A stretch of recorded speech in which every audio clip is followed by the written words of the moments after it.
Not every betrayal comes with fireworks. Sometimes it comes in lists, silent retreats, and unseen messages. This story reveals the quiet, methodical realization that some relationships end not in anger, but in calm clarity. Hey friend, please subscribe.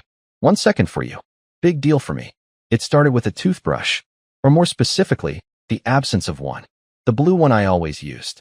The one I left in the ceramic cup by the sink. Gone. I stood there staring at the empty cup for a long time, foam still in my mouth from toothpaste I'd squeezed onto my finger. Callie's pink one sat untouched beside it, perfectly angled like a museum exhibit. Mine vanished. So I asked, "Hey, did you move my toothbrush?" She didn't look up from her laptop. "What? My toothbrush? It's not in the cup." "Oh, did you move it somewhere?" I threw it out. Like that. Like I was asking about expired yogurt. "You threw it out?" "Yeah. It looked gross." "It looked? That's the one I've used for months." "Exactly. You're supposed to change them every 3 months. It was curling at the edges." Then silence. No apology. No offer to replace it. Just the sound of her typing again, sharp and fast. Like she was angry at the keyboard for existing. That was Tuesday. By Thursday, she'd taped a sheet of paper to the fridge. There was no warning. No let's talk. Just a white sheet printed in bold Arial font. Household Agreement 2025. Effective immediately. I thought it was another HOA memo. Or maybe something from our landlord. But no, this was addressed to me. Rules. All phones must remain unlocked and visible while home. All clothing left on floors will be bagged and placed in trunk. Do not speak to me after 9:30 p.m. unless it's urgent. You must attend energy therapy sessions with me twice a month.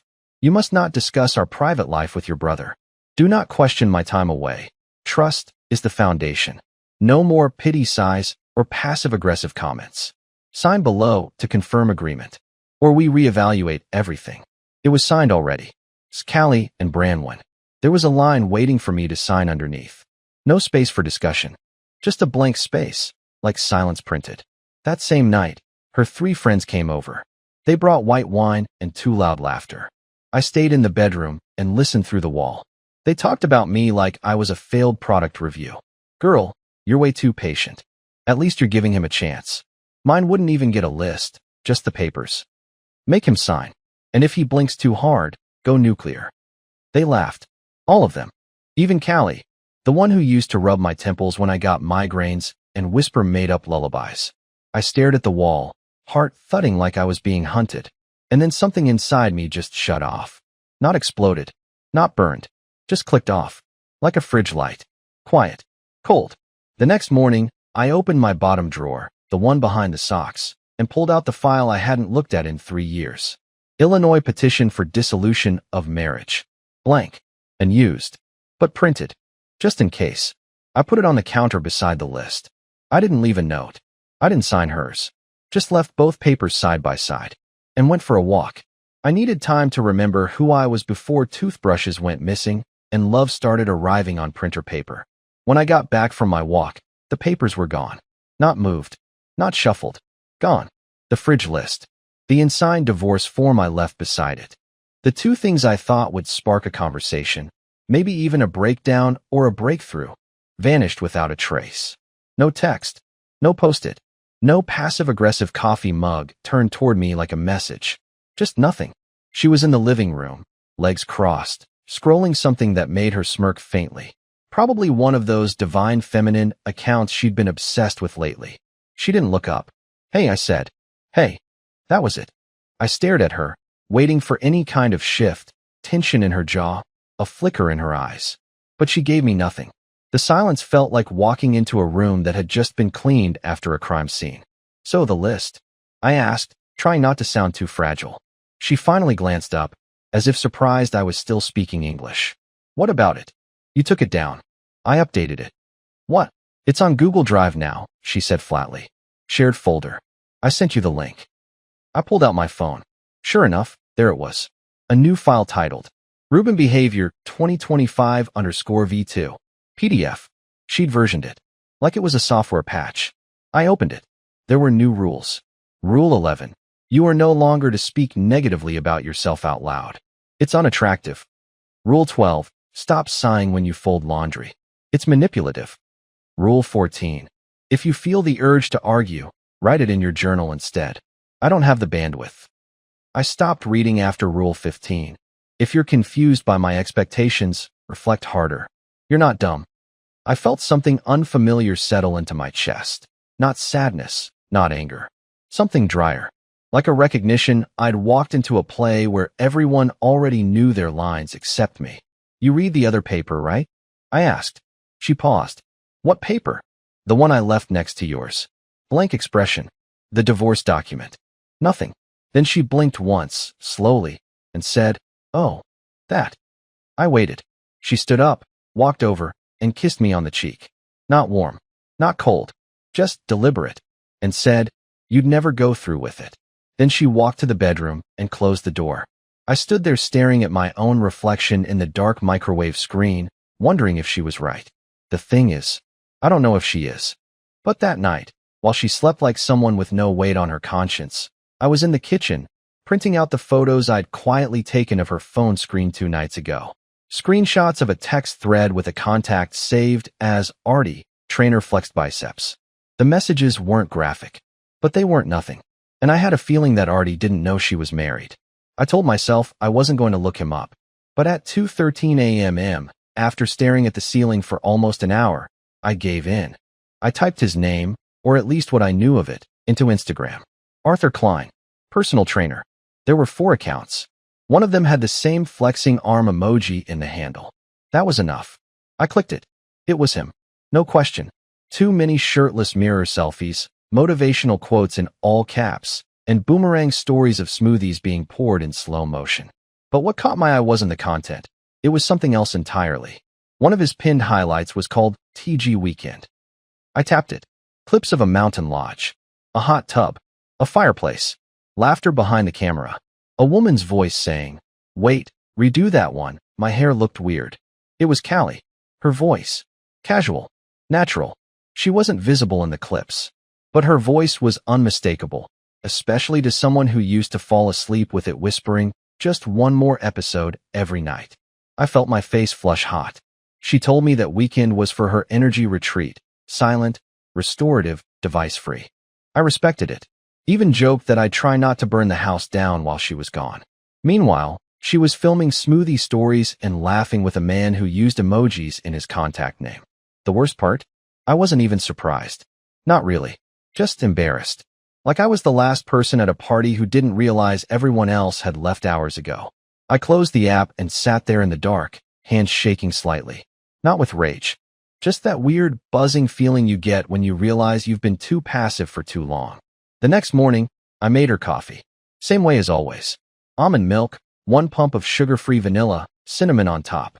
She took it without looking at me. And I said nothing. Because I didn't know what was worse. That she might be cheating. Or that she clearly didn't think I'd do a damn thing about it. It's strange how life decides to tip its hand when you've just convinced yourself to fold. I hadn't told anyone what I'd found. Not about the texts, not about the fake retreat, not even about the second list she quietly updated while pretending everything was normal. I thought maybe if I stayed quiet long enough, it would all go away. Or I would. Emotionally, at least. But then my brother Jonah called. We don't talk often. He's younger, louder, lives about 90 minutes north and still thinks sour beer is a personality trait. So when he FaceTimed me out of the blue, I almost let it ring out. Almost. I answered, expecting the usual, a meme, a sports rant, some nonsense about crypto. Instead, he opened with, "Yo, did you and Callie go to Thistle Glen like 2 weekends ago?" I froze. Why would you ask that? He raised an eyebrow. Because I was up there. Me and Britt did a spontaneous couples massage thing. I thought I saw her. Couldn't tell for sure. You weren't with her? I played dumb. Nah. She had a solo thing that weekend. Jonah nodded slowly. Huh. Weird. The chick I saw was with some dude. Tall guy. Buzz cut. Wearing a jacket that said, "Push limits" or something. Thought it might have been like, I don't know, a work friend?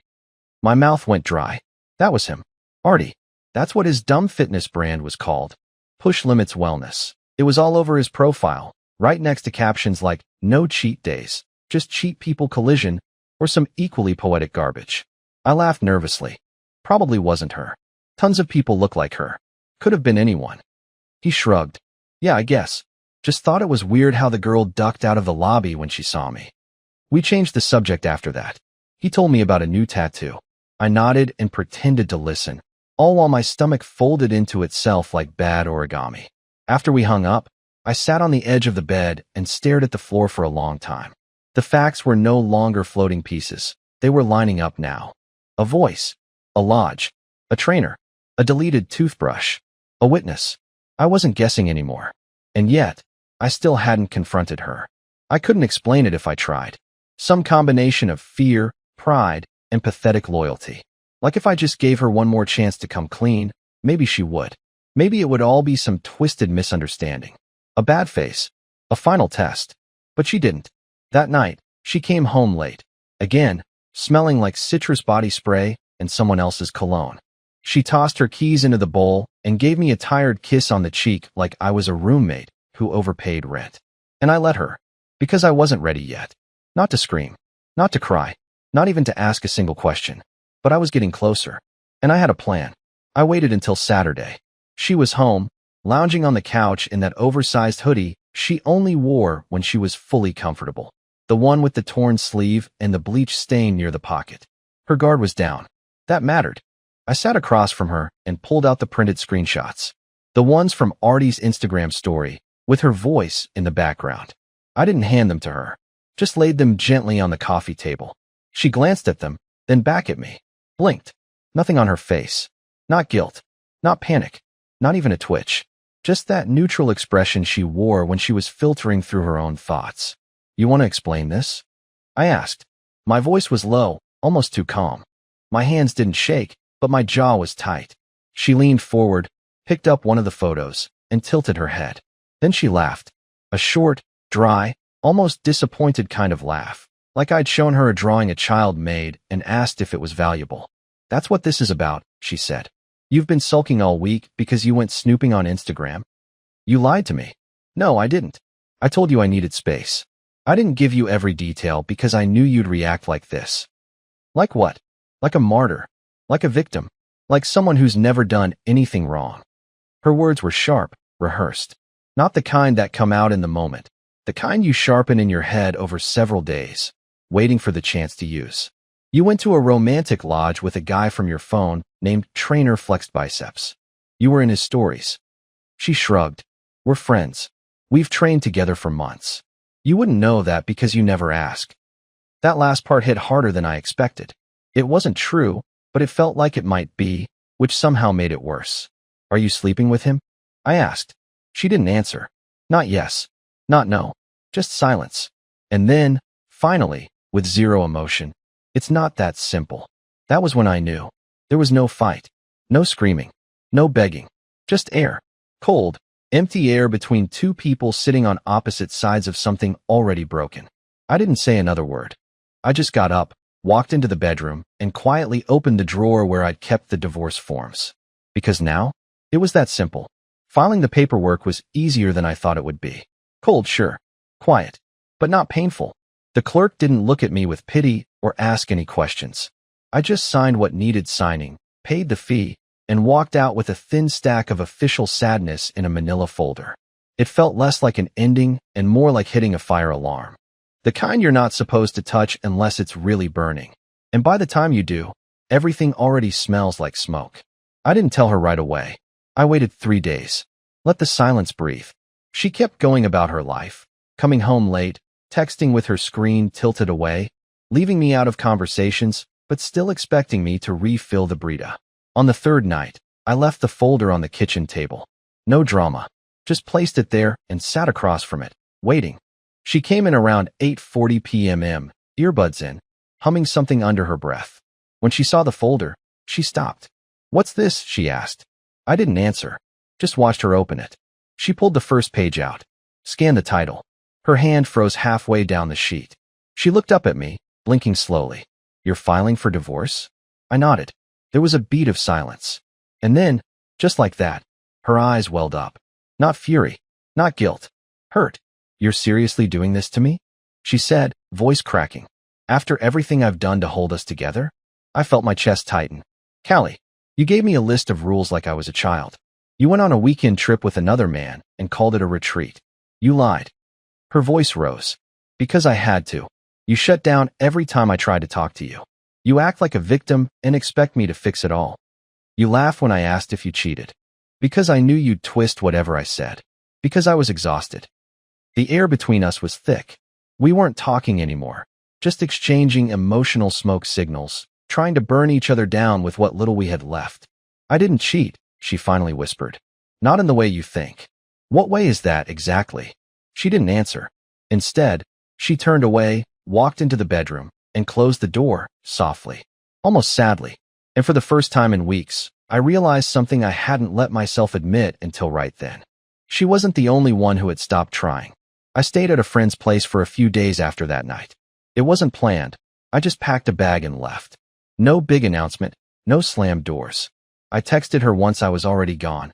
I'll be out for a while. Don't worry about the rent. It's covered. She didn't reply. And in that silence, I let myself start to unravel. Not in the dramatic, wine-soaked way you see in movies, but in the quiet, stupid real-life way where you keep checking your phone every hour and second-guessing every sentence you've ever said in an argument. I told myself I was doing the right thing, that leaving was the only way to keep some dignity. But I still kept wondering whether she was crying about it, or just relieved. On the fourth day, I went back to the house. I didn't tell her. I just needed to grab a few things, more clothes, my external hard drive, and a box of old letters I didn't want to leave behind. When I walked in, the house was too clean. I mean unnaturally clean. Like someone had scrubbed it not for comfort, but for control. Her keys were in the bowl. A candle was burning, lemon something. And my old hoodie, the one she always wore, was folded neatly on the arm of the couch. It looked staged, like a photograph of a life we were no longer living. I went into the bedroom to grab my stuff, but there was something waiting on my pillow. A letter. Not digital. Not in the shared folder. A handwritten letter in a sealed envelope, with my name on it in her handwriting. I stood there holding it for too long before I opened it. Inside were 5 pages. All ink. No emotionless formatting, no bullet points or passive-aggressive phrasing. The first line stopped me cold. This was never about Artie. The letter was raw. She didn't deny the trip. She didn't even deny the connection, only that it wasn't physical. She said she needed to feel seen again, and Artie made her feel like her opinions carried weight. That someone listened without a sigh or a delay or a distracted glance at a phone. She wrote that she hated the version of herself that came home to me. Angry, cold, performative. She hated being that woman. And somehow, the only way she knew how to escape that version of herself was to provoke me, to push me away. She confessed to something else, too. Not an affair, but a plan. She had written that list not because she wanted me to follow it, but because she wanted me to refuse. She wanted to justify what she already felt, that we were broken beyond fixing, that I wasn't going to fight for her, and she didn't have the strength to say it out loud. So she made me the villain. Designed the narrative in a way that would let her walk out without looking like the one who gave up. And the worst part? She admitted that it worked. The last line just read, "If you're reading this, then maybe you finally understand me, even if it's too late." I folded the letter slowly, placed it back on the pillow, and sat down in the same spot I'd slept in for 6 years. And for the first time in this whole mess, I didn't feel angry. I just felt tired. I didn't leave right away. I sat in the bedroom for almost an hour, reading her letter twice. Then a third time. Not to look for contradictions or hidden meanings, but just to feel the version of her that wrote it. The one who finally dropped the mask and said what she was too tired to say to my face. When she got home, she wasn't expecting me. She stepped inside and froze when she saw me in the bedroom doorway, holding the envelope in my hand. Neither of us said anything for a moment. No angry buildup. No explosion. Just two people standing in the same space for the first time in weeks. Fully honest, fully quiet. "I read it," I said. My voice didn't shake. She nodded. "I figured." I took a breath. "I should have fought for you earlier," I said.